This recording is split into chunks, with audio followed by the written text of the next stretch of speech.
सोना, rare earth minerals, खाम तेल और अब गैस के वसी ज़खायर। पाकिस्तान में गैस के कुछ वसी ज़खायर दरियाफ़्त हुए हैं।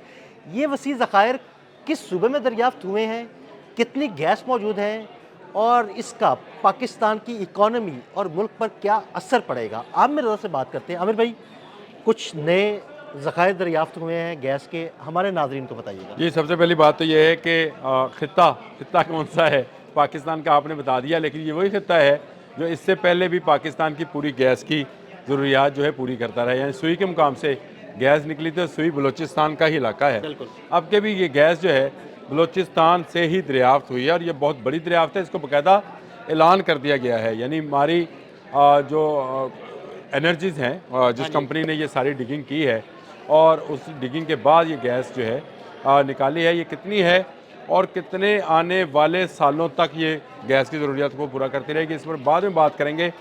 पहले जो आपने बात की कि सोना, चांदी, मिनरल्स, पेट्रोल, तो आप ये सिर्फ अकेले नहीं हैं जो ये बात करते हैं। वज़ीर-ए-आज़म शहबाज शरीफ ने जो है यही बात 3 दिन पहले जो बलूचिस्तान से वफ़द आया था उसके साथ गुफ्तगू करते हुए कही थी कि बड़ी बड़ी कंपनियां दुनिया की पाकिस्तान के अंदर मिनरल्स, गैस और तेल की पैदावार के लिए हमसे रब्ता कर रही हैं और हमारे साथ काम करना चाहती हैं। बिल्कुल। फिर एक अमेरिकन फंडिंग कंपनी भी जो है वो भी यहाँ पर आई थी, जिसने मुख्तलिफ अहम शख्सियात से मुलाकात की थी और उनके साथ भी हमारा एक MOU इन्हीं मादनियात और इन्हीं मिनरल्स और इन्हीं गैसेस और पेट्रोल के हवाले से हुआ है।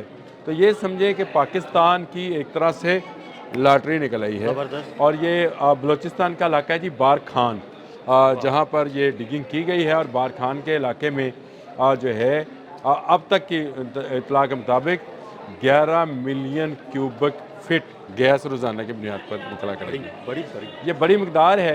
ये इस तरह से है कि इसको कहते हैं कि जी वो 561 PSI इसका प्रेशर है। यानी इतना प्रेशर है जिसके लिए आपको शायद वो ना लगाना पड़ता हो, जो कि ये बहुत टेक्निकल चीज़ है। इसकी जब डिगिंग की जाती है, जब पहाड़ को काटा जाता है, नीचे जब पाइप पहुँचाए जाते हैं, तो मेरा ख्याल है उसको गैस को ट्रैवल कराने के लिए कुछ मोटर्स लगानी हाँ पड़ती जी। हैं। जितनी PSI जो है वो ज़्यादा होगी, उतनी वो ताकत कम लगानी पड़ेगी उसको गैस को उसमें जो गैस लाइंस हैं उनमें भेजने के लिए। तो मेरा ख्याल है कि पाकिस्तान का जो इलाका ईरान के साथ साथ है, ये सारा गैस का इलाका है। थोड़ा सा ये ईरानी जो बलूचिस्तान है उससे अब फील्ड में है। ये बात समझने वाली है। और ये मैं अक्सर अदील साहब कहता होता हूँ कि पाकिस्तान की सरजमीन तेल की सरजमीन नहीं है। यहाँ तेल के ज़हीरे आपको समुंदर में मिलेंगे, गैस के ज़खायर आपको जो है वो ज़मीन के अंदर मिलेंगे। और ये बड़ा कुआं जो है खोद दिया गया। अब तो खैर इंटरनेशनल मीडिया के साथ साथ नेशनल मीडिया ने भी ये खबरें चला दी। और गैस की पैदावार जो है वो हमारे लिए ज़रूरी क्यों है?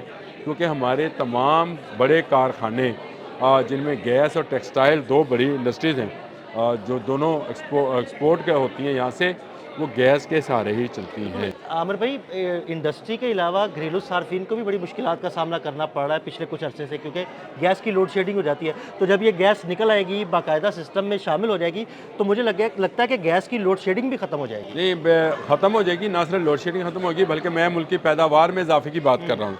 मैं ये बात कर रहा हूँ कि हम सबसे ज़्यादा टेक्सटाइल एक्सपोर्ट हाँ जी, करते ऐसे ही। हैं, खाद एक्सपोर्ट करते हैं, खाद भी हमारी बाहर जाती है।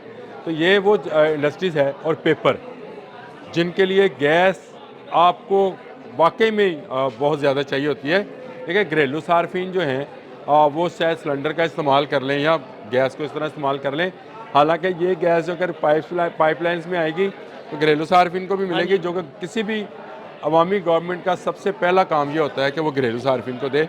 लेकिन मैं इसको उस तनाज़र में देख रहा था कि इंटरनेशनली जब मुसाबकत में जाते हैं हम, तो हम कहते हैं जी फ़लाँ जगह पर गैस सस्ती है, इसलिए वहाँ से जो आने वाली अशिया हैं वो उनको सस्ते दामों में मिल जाती है, तो पाकिस्तान से क्यों लेगा?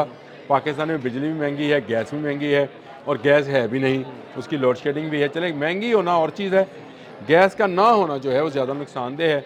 तो ये बार खान के इलाके से मिलने वाली जो गैस है और जो कि मिलियंस ऑफ क्यूबिक फुट में है, ये एक बड़ा ज़हीरा है।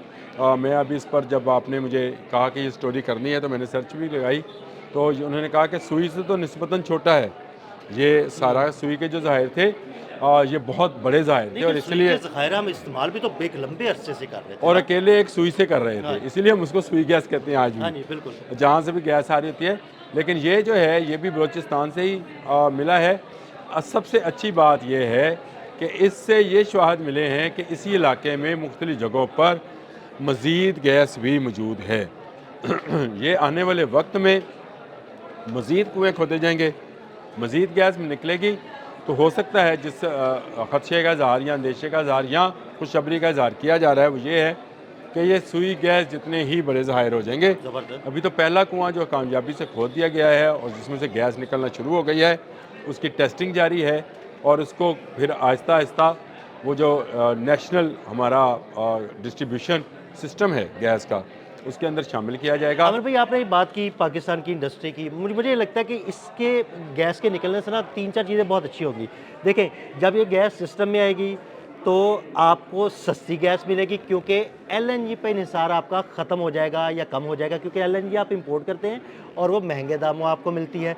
उस पर इन्हिसार आपका ख़त्म हो जाएगा, गैस सस्ती हो जाएगी। जब गैस सस्ती होगी तो इंडस्ट्री में इस्तेमाल करेंगे तो प्रोडक्ट्स जो हैं जो बनेंगी वो सस्ती बनेंगी। जब प्रोडक्ट सस्ती बनेंगी तो मार्केट में आपको चीज़ें सस्ती मिलेगी। तो ये तो बड़ा अच्छा एक सिलसिला हो जाएगा। और उसके अलावा जो रेवेन्यू आपका बाहर जाता है एलएनजी खरीदने में, वो रेवेन्यू भी बाहर नहीं जाएगा। देखिए बड़ी बात यही होती है कि जो आप जितना धातें हैं, मिनरल्स हैं, जिस तरह से ये गैसेस और पेट्रोलियम है, कि जितना आपको अपनी सरजमीन से मिले उसका फ़ायदा तो होगा। ये हो नहीं सकता क्योंकि पाकिस्तान वो मुल्क है जो कि ज़राअत पर मबनी जो है उसकी मईशत है। लेकिन इसके लिए इसको चलाने के लिए भी आपको एनर्जी की ज़रूरत पड़ती है और एनर्जी जो है वो आपको हाइड्रो एनर्जी उसकी ज़रूरत है, यानी डैम मज़ीद बनने चाहिए, और गैसिकल एनर्जी यानी गैस से पैदा होने वाली एनर्जी, जो कि आपको अल्लाह की तरफ से ये तोहफ़ा मिला है कि आपको बारखान के इलाके में एक बड़ा गैस का कुआँ जो है वो मिल गया है। तो मैं समझता हूँ दिल साहब, आने वाला वक्त, जो कि मैं हमेशा उम्मीद की बात करता हूँ, नाउमीदी गुनाह है, कुफर है, कि पाकिस्तान में अब अल्लाह ताला जो है वो ऐसी मज़ीद कुएँ, ऐसी मज़ीद गैस की जो है फील्ड्स, ऐसे मज़ीद पेट्रोलियम के जो कि समंदर से मिलेंगे। और आपको आने वाले दिनों में मैं एलएनजी के मतलब भी एक बड़ी खबर देने वाला हूँ, जिसका आपने जिक्र किया कि क्या एलएनजी भी हमारे यहाँ से निकलती है या नहीं निकलती है, ये भी आपसे ज़रूर जिक्र। बहुत शुक्रिया आमिर रज़ा जी। बिल्कुल, आमिर रज़ा ने बड़ी तफसील के साथ आपको बताया कि किस इलाके से गैस के ये वसी ज़खायर मिले हैं और इससे हमारी मईशत पर क्या असरात मुरतब होंगे। अदील अहमद और आमिर रज़ा को इजाज़त दीजिएगा। अल्लाह हाफ़िज़। देखिए, घरेलू सार्फिन जो हैं वो शायद सिलेंडर का इस्तेमाल कर लें या गैस को इस तरह इस्तेमाल कर लें। हालांकि ये गैस जो अगर पाइपलाइंस में आएगी तो घरेलू सार्फिन को भी मिलेगी, जो कि किसी भी अवामी गवर्नमेंट का सबसे पहला काम ये होता है कि वो घरेलू सार्फिन को दे।